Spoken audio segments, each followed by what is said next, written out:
adalah kata ganti. Apa maksud kata ganti?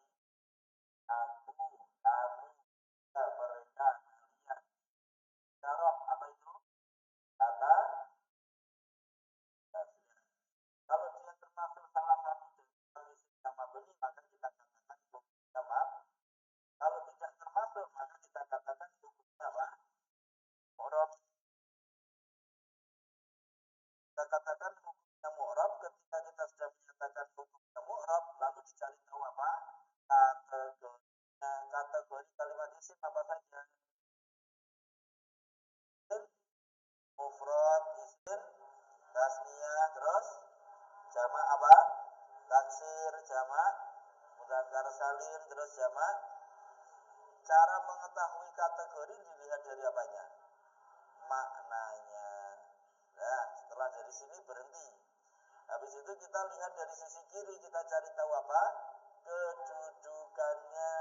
Kedudukan yang sudah kita ketahui, misalkan mubtada, khobar, ya, itu yang sudah kita ketahui. Terus termasuk kemarin majrur.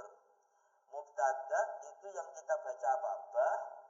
Bahwa. Kalau khobar dibaca adalah.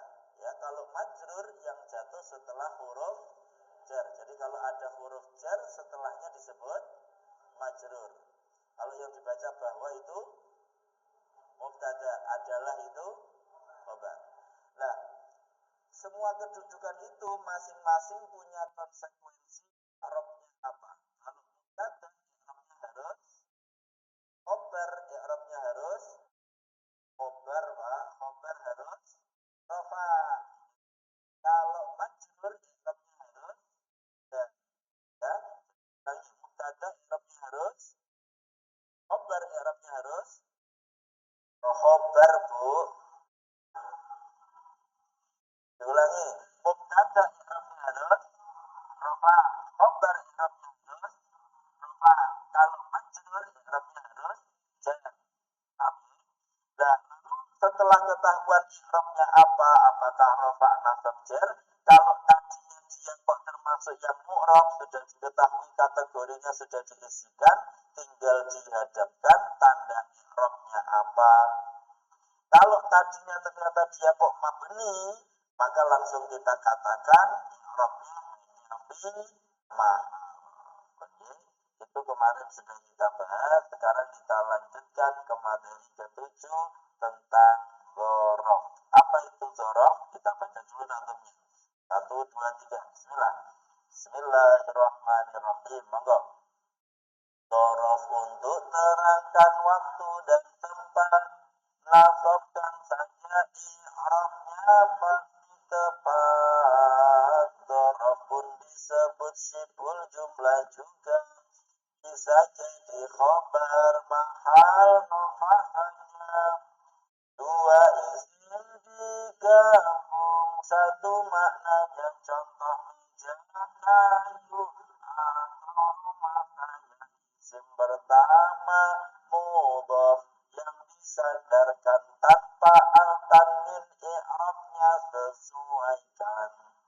Isim kedua mudhaf ilaih namanya, untuk hukum i'rabnya jarkanlah saja. Isim kedua mudhaf ilaih namanya, untuk hukum i'rabnya jarkanlah saja. Saya jelaskan pelan-pelan, semoga bisa dipahami. Perhatikan, nanti jika belum bisa dipahami boleh bertanya. Kedudukan berikutnya nanti simbolnya seperti ini. Ini simbolnya nanti untuk rof, ro, dan ba. Dia kita baca dzaraf. Apa? Sebutkan 3 kali. Lagi. Apa itu dzaraf? Keterangan untuk waktu atau tempat. Keterangan tempat atau waktu. Dzaraf harus nasab. Nasab. Sudah. Kita coba. Jadi dzaraf secara makna mengandung arti fi atau di, sehingga posisinya sama dengan jar majrur. Ya, kita coba praktikkan seperti ini contohnya. Muhammadun amama amamal masjid. Monggo.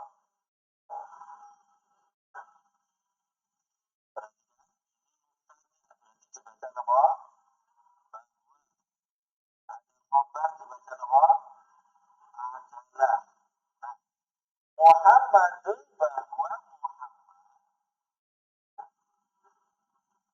adalah amamal masjidi, di depan masjid.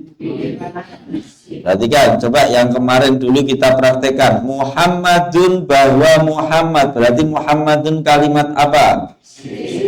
Dari mana kita tahu dia kalimat isim? Ada tanwin, dia juga nama. Sampun ya. Terus setelah ketahuan kalimat isim, berikutnya apa yang ditanyakan? Hukum. Hukumnya apa dia? Kenapa kita hukumi mu'rab? Tidak termasuk 6 isim yang mabni. Lalu setelah itu dicari tahu apanya? Kategori dilihat dari Muhammad. Ini berarti kategorinya apa?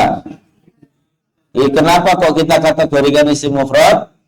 Karena maknanya tunggal. Selesai, berhenti di sini. Lalu kita cari tahu apanya? Kedudukannya sebagai apa Muhammad? Bahwa berarti apa dia? Mubtada i'rabnya harus rafa. Ya. Rafa'nya isim mufrad ditandai dengan, maka dibaca Muhammadun. Kalau misalkan nasab dibaca, kalau jar dibaca Muhammadin. Sudah selesai. Nantinya mubtada itu membutuhkan apa? Punya pasangan apa? Khobar nantinya. Sudah, kita fokus ke sini dulu. Amama maknanya di depan. Di depan itu berarti keterangan apa? Tempat, ya. Nah, ini berarti amama dia adalah kalimat isim, ya, menunjuk kepada tempat, ya, depan. Kalimat isim yang hukumnya mu'rab, kategorinya masukkan saja isim mufrad. Kalau kita lupa gimana? Gampang. Ketika Bapak Ibu melihat kategori, caranya itu lihat apakah dia punya tanda tasniyah tidak.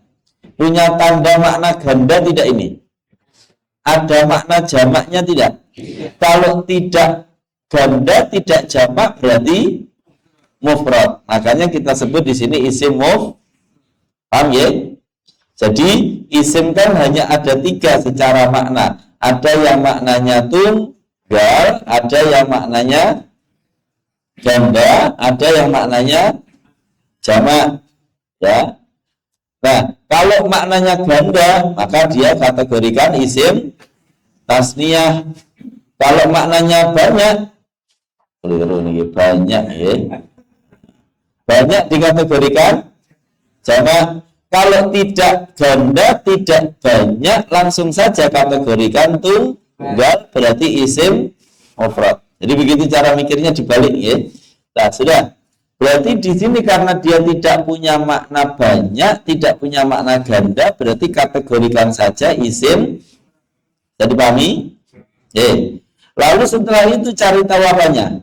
Kedudukannya. Nah, lafaz amama ini dia keterangan tempat, berarti kedudukannya adalah sebagai dzaraf. Apa? Keterangan tempat atau waktu disebut apa? Dzaraf. Dzaraf itu i'rabnya harus nasab. Nah, nasabnya isim mufrad ditandai dengan, karena itu dibaca amama. Jadi paham ya? Bu, paham betul Bu? Oh, kita ulangi. Jadi keterangan waktu atau tempat itu disebut apa? Dzaraf. Disebut apa? Dzaraf itu i'rabnya harus nasab. Nasabnya ditandai dengan apa? Yo, tergantung kategori. Jadi kalau isim mufrad nasabnya ditandai apa? Kalau isim tasniyah nasabnya ditandai apa? Apa? Ya, kalau jamak taksir. Jamak taksir nasabnya fathah, jamak mudzakkar salim Ya, jamak muannas salim kasroh. Jadi tanda i'rab itu sesuai kategorinya dulu. Makanya kategori harus dicari tahu dulu. Sudah. Ini saya ulangi lagi, kalau ada keterangan waktu atau tempat itu namanya apa? Dzaraf. Apa nggih? Dzaraf itu i'rabnya harus nasab. Sampun, sampai di sini bisa dipahami? Ya. Dzaraf ini Bapak Ibu sekalian, ini si dzarafnya. Jadi perhatikan, ini agak sedikit perlu pemahaman. Lafaz amama maknanya apa tadi? Berarti dia keterangan, berarti kedudukannya sebagai. Nah, tadi sudah disampaikan di atas, dzaraf itu mengandung makna fi, mengandung makna apa? Di, ya. Berarti ingat, fi itu huruf apa? Jar. Berarti dzaraf itu meskipun nampaknya kalimatnya satu, tapi dia sudah seperti jar dan majrurnya. Meskipun kalimatnya satu amamatok, tapi dia sudah menempati seperti jar majrur, sehingga dia disebut syibhul jumlah. Apa? Jadi dzaraf tok niku sudah disebut apa? Syibhul jumlah. Lah dzaraf ini sebagai syibhul jumlah, dia sedang menerangkan mubtada, berarti dzarafnya berkedudukan sebagai khobar, i'rabnya harus rofa. Rofaknya karena dia sebuah susunan, maka rofaknya hanya dalam mahal, hanya fi mahal. Nah, saya ulangi sekali lagi, ini agak perlu pemahaman lebih. Jadi kita ulangi, lafaz amama tadi maknanya apa? Di depan, berarti keterangan tempat, ya, keterangan tempat, sehingga dia disebut sebagai dzaraf. Dzaraf i'rabnya harus nasabnya di sini ditandai dengan fathah karena kategorinya sebagai isim mufrad. Isim mufrad nasabnya dengan fathah, maka dibaca amama. Nah, ini amama berarti sebagai dzaraf. Dzarafnya itu sedang menjadi predikat, sedang menerangkan Muhammad adalah di depan. Berarti dia sedang menerangkan mubtada. Berarti dzarafnya sebagai khobar. Khobar i'rabnya harus, tapi karena ini sebuah susunan, maka dia rofaknya hanya fi mahal. Nah, sudah selesai. Bisa dipahami? Nanti kita praktekkan, semoga paham. Selanjutnya sekarang lafaz al-masjidi. Ya, lafaz apa sekarang? Al-masjidi. Perhatikan, di depan masjid. Perhatikan, di depan masjid. Berarti lafaz al-masjidi ini kalimat yang sedang disandari oleh lafaz amama. Di depan apa? Di depan masjid. Lafaz al-masjidi namanya lafaz yang sedang disandari. Yang disandarkan lafaz apa? Amama disandarkan kepada lafaz. Ini namanya lafaz al-masjidi sebagai mudhof ilaih. Sebagai apa? Mudhof ilaih. Nanti lambang simbolnya seperti ini, mem dot titik hamzah. Ini bacanya mudhof ilaih. Monggo. Sekali lagi. Sekali lagi. Apa itu mudhof ilaih? Isim yang disandari. Apa itu mudhof ilaih? Apa itu mudhof ilaih? Mudhof ilaih i'rabnya harus jar. Mudhof ilaih i'rabnya harus jar. Nah, sudah kita praktekkan dulu di sini. Lafaz amamal masjidi. Jadi al-masjidi ini kalimat apa? Al-masjidi. Dari mana kita tahu dia isim? Al, ada alnya. Terus kemudian dia juga nama sesuatu, ya, kata benda, berarti kalimat isim. Sudah selesai. Terus apa selanjutnya yang ditanyakan? Hukumnya mu'rab atau mabni? Mu'rab. Mengapa kita hukumi mu'rab? Tidak termasuk 6 isim ya. Coba masih ingat boten apa saja 6 isim yang mabni, Pak? Dhamir, isyarah, mausul dan istifham, syarat dan isim fi'il kaun. Sudah, ini karena tidak termasuk 6 isim yang mabni, maka kita hukumi Selanjutnya dicari tahu apanya. Kategori dilihat dari ini maknanya 1, 2 apa banyak? Berarti apa kategorinya?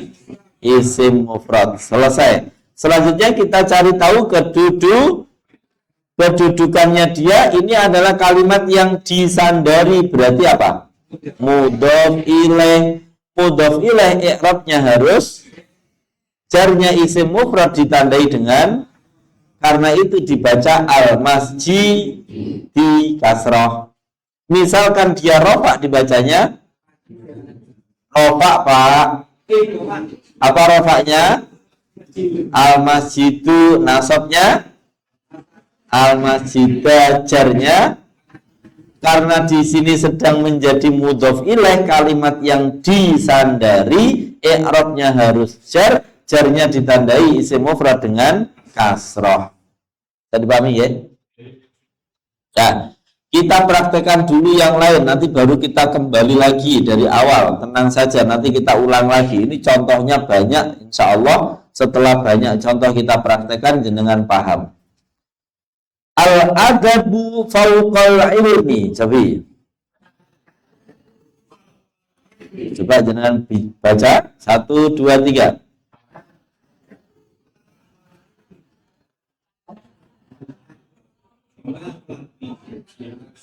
Diulangi. Mubtada dibaca nopo? Khobar dibaca apa? Oh, monggo. 1, 2, 3.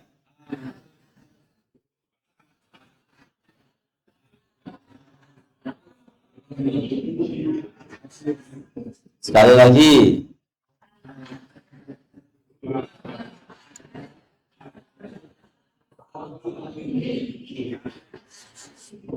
Al-adabu, bahwa adab kalimat apa? Dari mana taunya? Terus tanya apa berikutnya? Hukumnya apa? Mengapa dihukumi mu'rab? Setelah itu ditanya apanya? Kategori dilihat dari ini maknanya 1, 2 apa banyak? Berarti namanya apa? Isim mufrad. Selesai. Kedudukannya sebagai apa? Masih ingat mubtada itu apa? Mubtada maknanya dibaca bahwa i'rabnya harus rofa. Rofaknya isim mufrad ditandai dengan, karena itu dibaca al-dabu. Kalau nasab dibacanya kalau jar dibacanya al-adabi. Bisa dipahami ya? Nah, kita lanjut. Ingat, ini mubtada nantinya membutuhkan yang menerangkan. Mubtada itu yang diterangkan, nanti membutuhkan yang menerangkan. Adalahnya mana? Perhatikan lanjutnya, fauqa kalimat apa? Ya, fauqa maknanya di atas, menunjuk pada suatu. Di atas menunjuk pada satu tempat. Berarti kalimat hukumnya mengapa dihukumi mu'rab? Tidak termasuk 6 isim yang mabni. Terus kategorinya dimasukkan apa? Yang tidak tasniyah, tidak jamak, masukkan isim mufrad. Terus kedudukannya sebagai apa? Apa itu dzaraf? Keterangan waktu atau tempat. Di sini keterangan apa? Tempat. Berarti dzaraf. Dzaraf i'rabnya harus nasab. Nasabnya isim mufrad ditandai dengan fathah. Makanya dibaca Ya. Lah dzarafnya sendiri ini sedang menerangkan mubtada sebelumnya, berarti dzarafnya berkedudukan sebagai khobar, i'rabnya harus rofa, rofanya hanya fi mahal. Saya dipahami ya? Pak, paham Bang ya? Lanjut. Di atas ilmu, berarti ilmu kalimat yang disandari di atas ilmu. Jadi al-ilmi ini disandari kalimat apa dia? Al-ilmi kalimat apa? Dari mana taunya? Hukumnya apa? Mu'rab. Mengapa dihukumi mu'rab? Hukum kategorinya apa? Isim mufrad, maknanya tunggal. Berkedudukan sebagai apa? Apa cirinya mudhaf ilaih?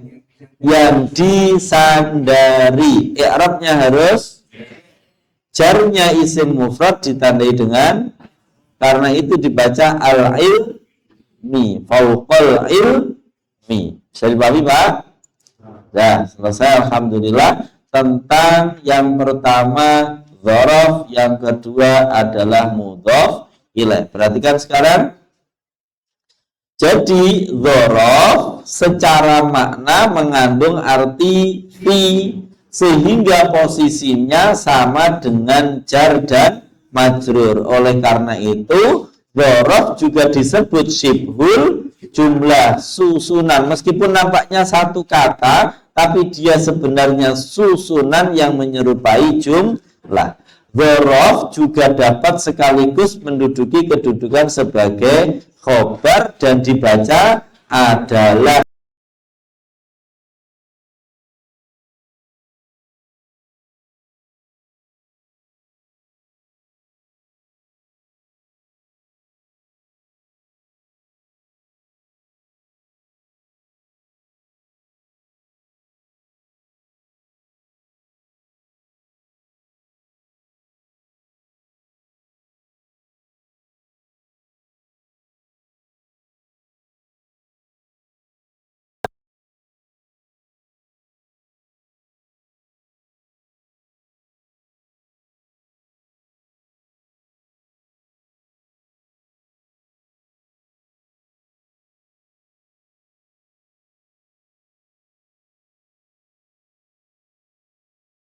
dengan syibhul jumlah, bisa jadi khobar mahal rofa saja.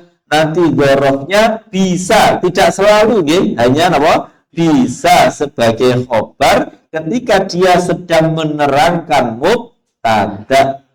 I'rabnya maka rofa, namun hanya dalam mahal. Nah, selesai. Ini bab dzaraf. Selanjutnya bab tentang mudhaf dan mudhaf ilaih. Perhatikan.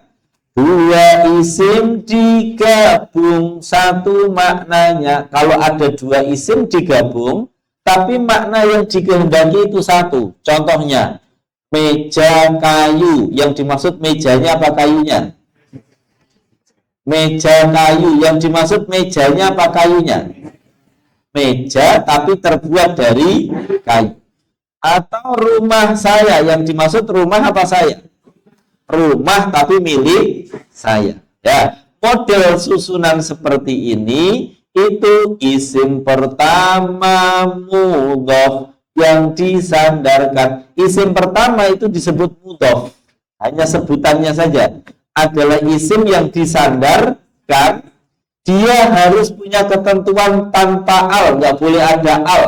Tanpa tanwin, nggak boleh ada tanwin. Jadi dia nggak boleh ada al, nggak boleh ada tanwin. I'rabnya bagaimana? Ya sesuai kedudukannya. I'rabnya bagaimana? Sesuai kedudukannya. Kalau mubtada, i'rabnya apa? Mubtada i'rabnya harus apa? Kalau khobar, kalau majrur, kalau dzaraf, nasab. Jadi i'rabnya sesuaikan kedudukannya itu, ya. Jadi mudhaf itu hanya status, bukan kedudukan. Isim kedua mudhaf ilaih namanya. Isim yang kedua namanya mudhaf ilaih. Untuk hukum i'rabnya jarkanlah saja. Untuk mudhof ilaih isim yang kedua itu i'rabnya harus jar. Nah, kita praktekkan lagi. Masih banyak contoh. At-tilmidhu wara al-ustadi. Jadi dibaca dimaknai. 1, 2, 3.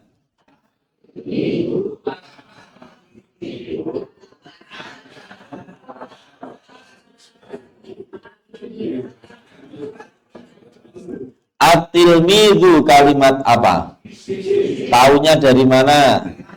Al. Terus hukumnya apa dia? Taunya dari mana? Tidak termasuk 6 isim yang selanjutnya apa? Kategorinya apa dia? Kenapa kita kategorikan isim mufrad? Maknanya tunggal. Kedudukannya sebagai apa? Masih ingat mubtada itu apa? Subjek yang bisa subjek itu yang akan diterangkan. Murid itu ada di belakang seorang guru. Namanya dia nantinya diterangkan. Yang menerangkan nantinya disebut khobar. Nah, mubtada i'rabnya harus apa? Rafa'nya isim mufrad ditandai dengan, karena itu dibaca at-tilmidhu.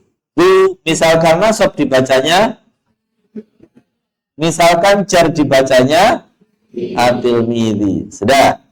Wara al-ustadi ada berapa kalimat? Yang pertama, waro'a kalimat apa ini? Maknanya di belakang, berarti menunjuk kepada apa? Tempat. Perhatikan, berarti kalimat apa dia? Isim. Hukumnya apa? Kenapa kita hukumi mu'rab? Tidak termasuk 6 isim yang. Terus dicari tahu apanya kalau sudah mu'rab? Kategorinya apa dia? Dari kenapa kita kategorikan isim mufrad? Bukan jamak, bukan tasniyah. Ya, bukan jamak, bukan tasniyah, masukkan saja isim. Nah, kedudukannya apa itu dzaraf?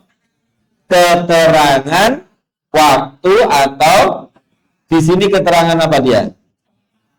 Tempat. Maka disebut dzaraf. I'rabnya harus apa? Nasab. Nasabnya isim mufrad ditandai, karena itu dibaca wara'a. Dibaca apa? Diharokati fa, karena i'rabnya nasabnya isim mufrad ditandai dengan fa. Nah, dzarafnya ini karena sedang menerangkan, maka dzarafnya berkedudukan sebagai khobar karena sedang menerangkan mubtada. Khobar i'rabnya harus, tapi karena yang menduduki adalah dzaraf, maka rofaknya hanya fi mahal. Bisa dipahami ya? Lanjut. Wara al-ustadi. Maknanya apa tadi wara al-ustadi? Di belakang ustadz, di belakang seorang guru. Berarti waro'a ini kalimat yang disandarkan kepada lafaz al-ustadi. Berarti al-ustadi lafaz yang disandari. Namanya apa? Mudhof ilaih. Ingat-ingat. Al-ustadi kalimat apa? Hukumnya apa? Kategorinya.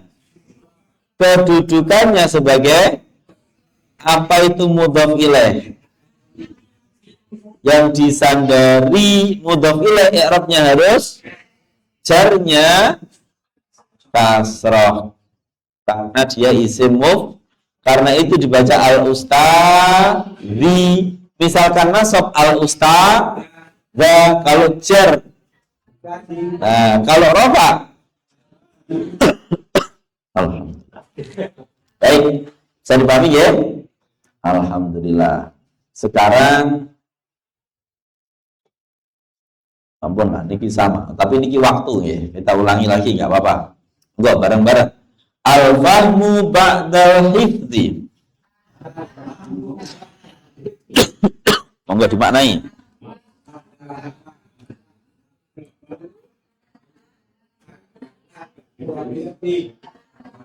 Ulangi bareng-bareng yang kompak. 1, 2, 3.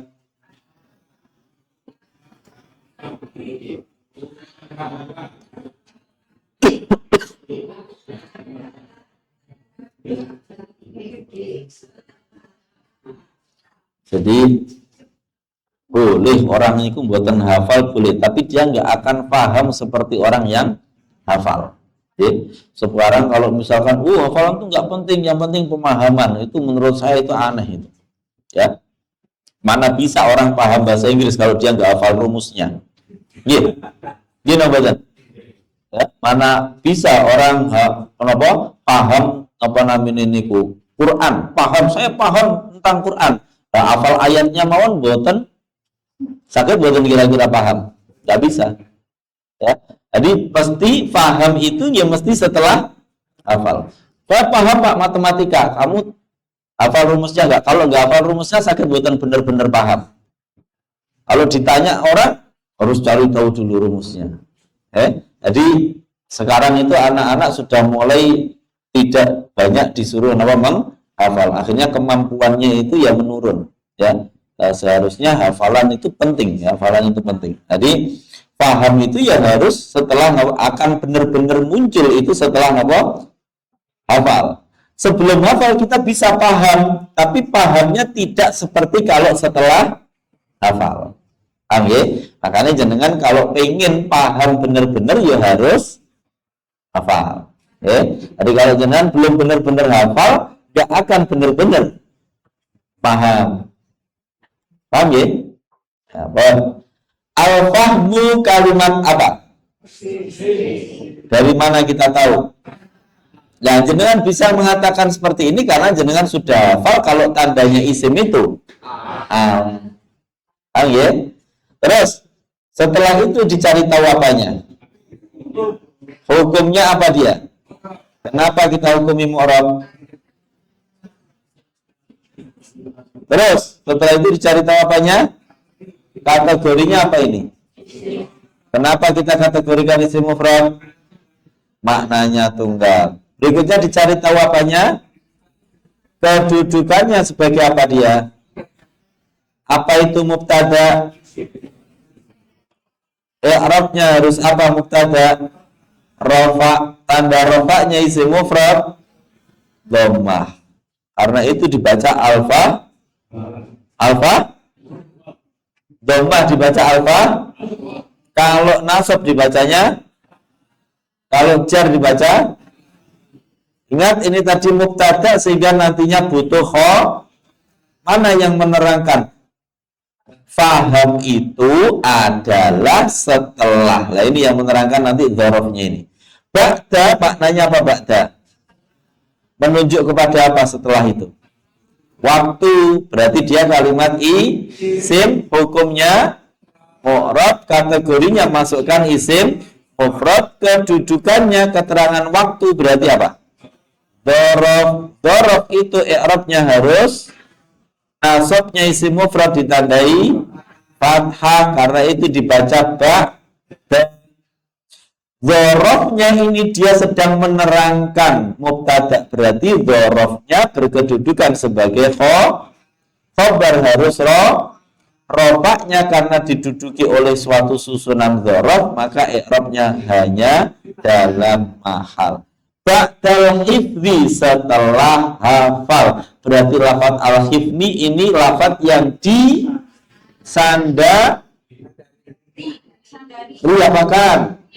sandari, sehingga disebut apa? Nantinya mudhof ilaih, i'rabnya apa? Nah, kita lanjut. Al-hifzi kalimat apa? Kalimat isim, hukumnya apa al-hifzi? Mu'rab, kategorinya, kedudukannya mudhof ilaih harus jarnya kasrah. Paham ya? Karena itu dibaca al-hifzi. Sudah selesai, alhamdulillah. Terkait idhofah kita pahamkan sedikit. jika suatu isim disandarkan pada isim berikutnya dan membentuk satu makna, maka susunan tersebut disebut susunan idhofah. Isim yang pertama disebut mudhof, i'rabnya sesuai dengan kedudukannya. Contohnya ini tadi, dia menjadi mudhof berarti ba'danya ini, karena dia sebagai dhorof ya harus nasab. Ya. Terus kemudian jadi isim yang pertama disebut apa? Apakah mudhof selalu dzaraf? Tidak. Bisa saja mudhof itu mubtada, bisa saja mudhof itu khobar, ya.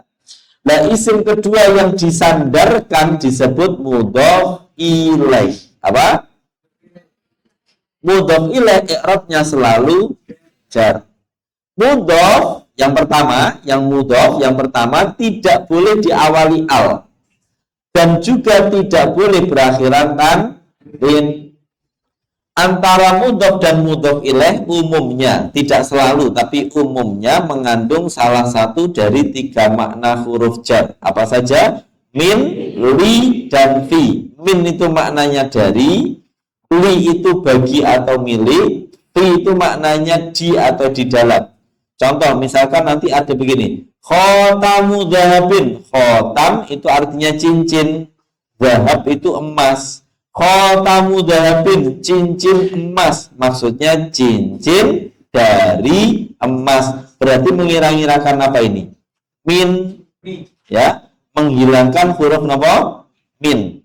Kitabu Zaidin, kitabnya Zaid, maksudnya kitab milik Zaid, berarti mengira-ngirakan adanya li.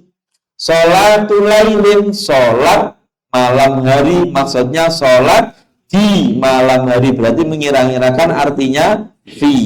Ya, ini intinya, nggak usah terlalu repot. Intinya jika ada 2 kalimat yang disusun itu menjadi satu, yang pertama disandarkan pada kalimat yang kedua. Kalimat yang pertama disebut mudhof. Disebut apa?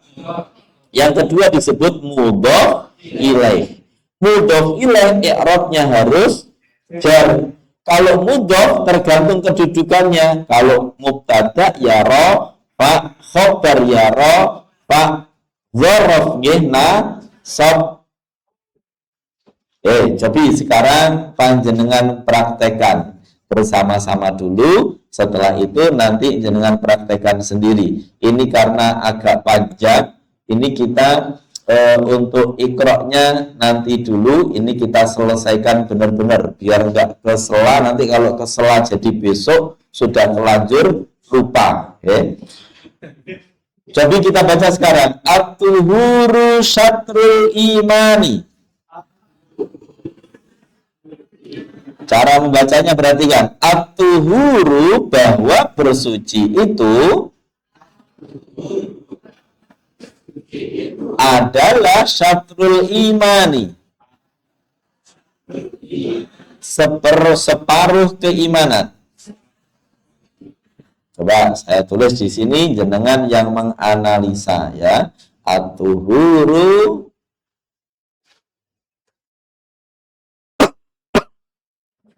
syatrul imani.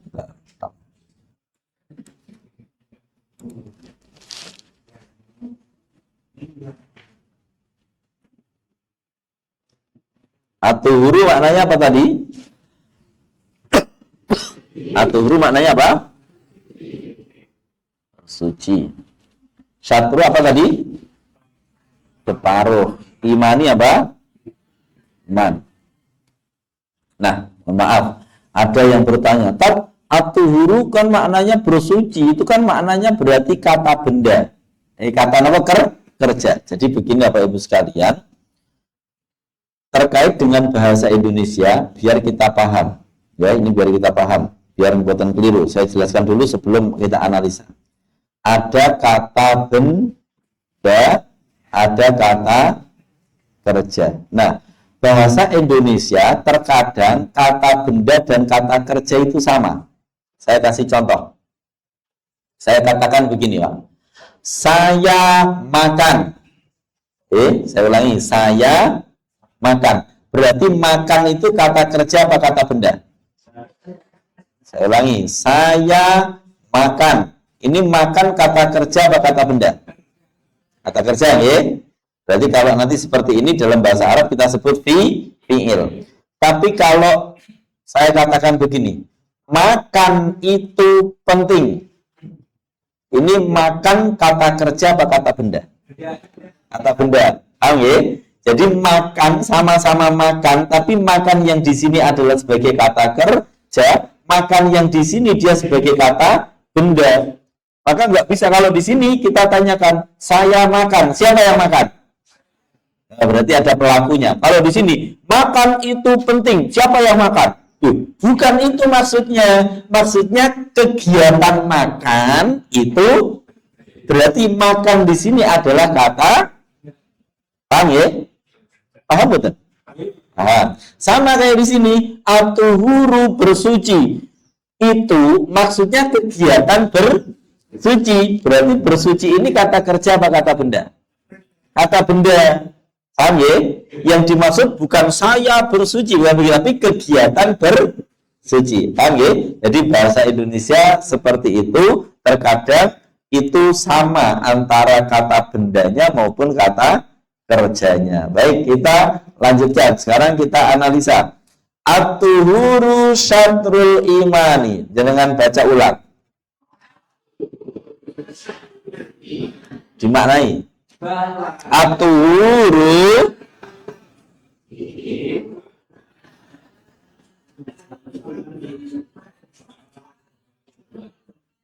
At-tuhuru kalimat apa? Dari mana taunya? Al. Terus maknanya juga apa tadi kata benda, ya. Terus hukumnya apa dia? Dari mana tahu mu'rab? Tidak termasuk 6 isim yang mabni. Setelah itu dicari tahu apanya ini? Kategorinya apa dia? Kok tahu isim mufrad dari mana? Dari mana kita tahu maknanya tunggal? Pokoknya tidak ganda, tidak banyak, berarti masukkan tunggal. Paham ya? Yang penting tidak banyak, tidak ada makna banyak, tidak ada makna ganda, masukkan tunggal. Selesai. Terus dicari tahu apa berikutnya? Kedudukannya sebagai apa dia? Apa itu mubtada? Mubtada i'rabnya harus apa? Rafa. Ya, tinggal digabungkan isim mufrad, rafa'nya dengan apa? Dhamma. Paham ya? Karena itu dibaca, kalau nasab dibaca atuhu, kalau jar dibaca oh, alhamdulillah. Ingat ini mubtada ya, butuh pada kho. Bersuci itu adalah separuh iman. Oh, syatru kalimat apa? Kalimat apa? Hukumnya. Kategori. Nah, jangan separuh. Waduh, kan kalau satu mufrad, kalau separuh, bukan begitu. Itu kan maknanya, ya. Pokoknya dia tidak ada makna ganda, tidak ada makna jamak, masukkan isim mufrad. Ada yang bingung kan, kalau maknanya tunggal kan isim mufrad, ini separuh. Bukan begitu maksudnya, ya. Paham ya? Jadi pokoknya maksudnya tunggal itu tidak ganda, tidak jamak. Malah bingung separuh ya. Nanti bingung lagi pas ada kata-kata itu, Pak. Salah satu tiga. Tiga berarti banyak saat ini. Boten itu maknanya tiga. Tetap salah satu itu maksudnya isim muf. Bukan tiga kata malah ngejel. Maksudnya gimana yang jelaskannya, Pak? Pokoknya tidak ganda, tidak banyak, berarti dia. Nah, kalau salah satu tiga itu kan artinya, itu loh ya, paham ya? Ya, baik kita lanjutkan. Jadi syatru ini maksudnya isim mufrad. Kedudukannya apa? Apa itu khobar? Predikatnya, karena dia menerangkan bersuci itu adalah separuh, berarti dia yang menerangkan mubtada, jadi adalah, berarti yang menerangkan tentang mubtada. Khobar i'rabnya harus rofa'nya isim mufrad, karena itu dibaca syatru. Kalau nasab dibaca syatro, kalau jar dibaca satri, kalau yang saling benci namanya satru. Aduh. Separuh keimanan, ya, berarti al-imani namanya lafaz yang sedang disebut apa? Ya, al-imani kalimat apa? Tanda isimnya apa? Hukumnya, kategori, kedudukan, apa itu mudhof ilaih, yang disandari i'rabnya harus jarnya isim mufrad ditandai dengan, karena itu dibaca al-i ni. Kalau misalkan rafa al-ima nu, kalau nasab al-ima. Nah, pun paham ya? Alhamdulillah.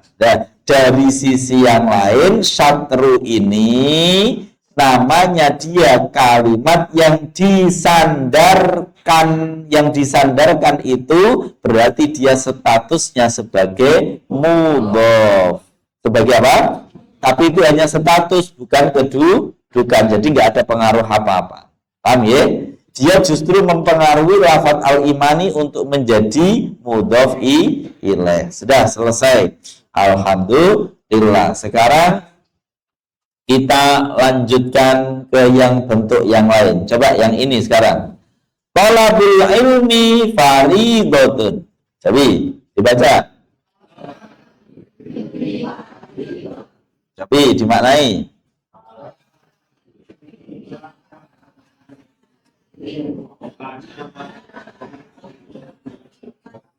Ya, kita tulis ulang di sini. Talabul ilmi fardhatun. Talabul ilmi, bahwa mencari ilmu adalah fardhatun, wajib. Oh, ini juga begitu, ada yang tanya, itu talabu itu kok bisa kalimat isim, kan dia mencari. Mencari itu kan berarti ini maksudnya bukan mencari yang fi'il, kegiatan mencari. Ya? Paham, Bro?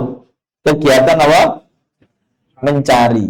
Bukan saya mencari, bukan begitu. Paham ya? Misalkan sama kayak saya bilang begini, saya mencari ilmu. Berarti mencari ini kata kerja apa kata benda? Kata kerja. Tapi kalau mencari itu capek. Misalkan ya, mencari itu melelahkan misalkan. Berarti mencarinya di sini kata benda. Maksudnya pencarian terhadap ilmu. Jadi mencari ilmu di sini maksudnya apa? Pencarian terhadap ilmu atau kegiatan mencari ilmu. Paham ya? Jadi biar buatan salah paham, meskipun maknanya itu mencari, tapi yang dimaksud mencari bukan kata kerja, tapi mencari kata benda. Talabu apa maknanya tadi? Cari al-ilmi, ilmu, fardhatun, wajib. Dimaknai ulang. Talabul ilmi, monggo.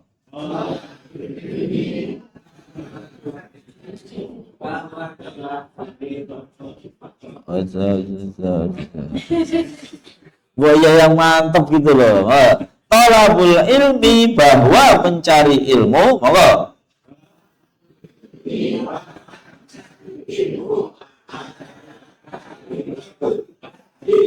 Jadi kita kencengkan biar ini ketahuan kalau puasa ini tenanan.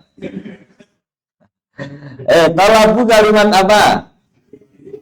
Isim. Hukumnya kategori, kedudukan. Apa itu mubtada? Subjek yang bisa di awal. I'rabnya mubtada harus rofa'nya isim mufrad ditandai dengan, karena itu dibaca Tolabu kalau nasab dibaca tolaba, kalau jar dibaca al-ilmi. Kalimat hukumnya kategori, kedudukannya sebagai apa? Apa itu mudhof ilaih? Mana yang disandarkan? Yang disandarkan lafaz apa? Tolabu disandarkan kepada lafaz al-ilmi, mencari ilmu. Nah, namanya mudhof ilaih. I'rabnya harus apa? Jarnya isim mufrad dengan kasroh, maka dibaca al-ilmi. Kalau rofa dibaca, kalau nasab dah. Adalah faridotun wajib, berarti faridotun kalimat hukumnya, kategori, kedudukan. Apa itu khobar?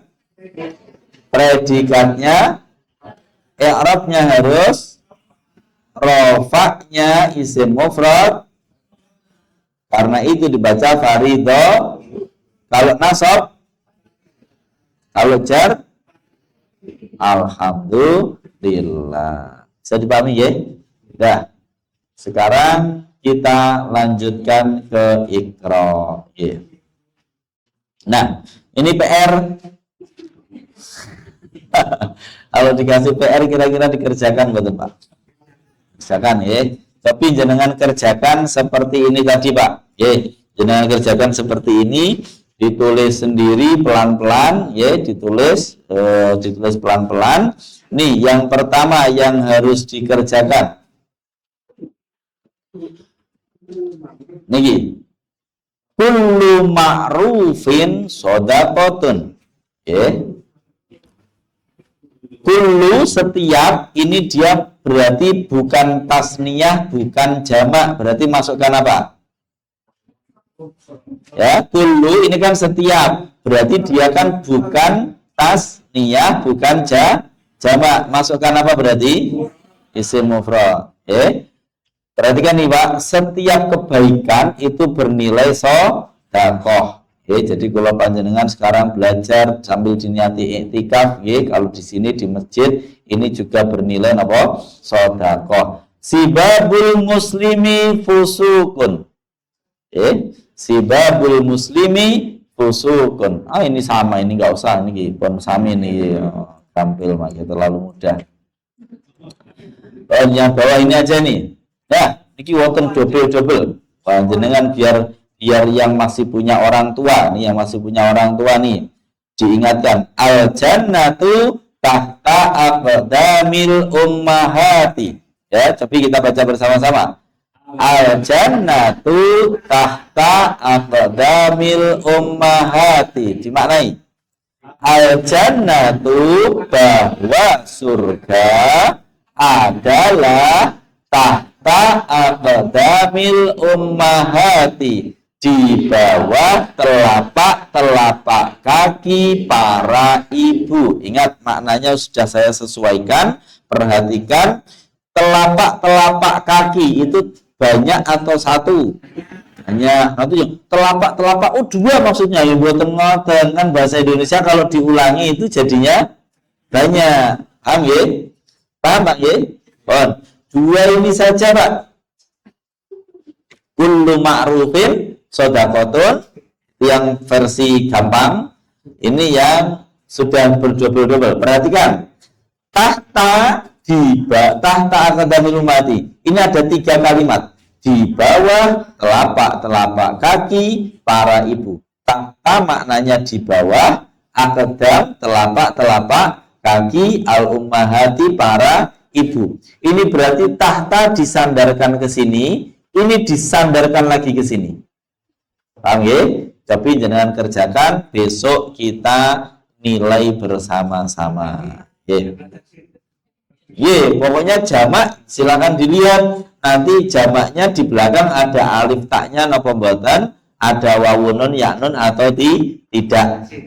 Kalau tidak ada berarti jamak apa? Taksir. Kalau ada alif taknya berarti jamak muannas salim. Kalau ada wawunun yaknun berarti jamak mudzakkar salim. Seperti itu ya.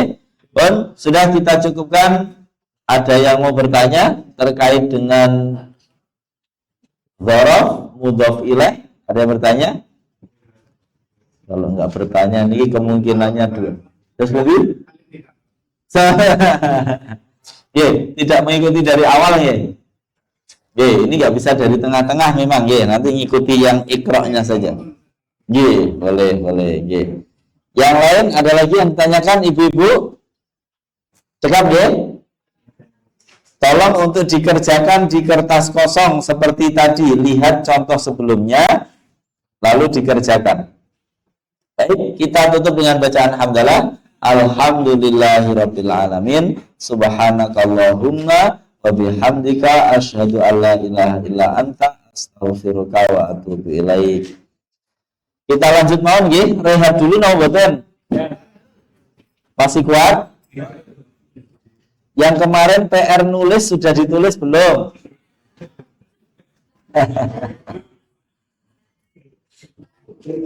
Ya, kita iqra dulu hari ini, nulisnya besok.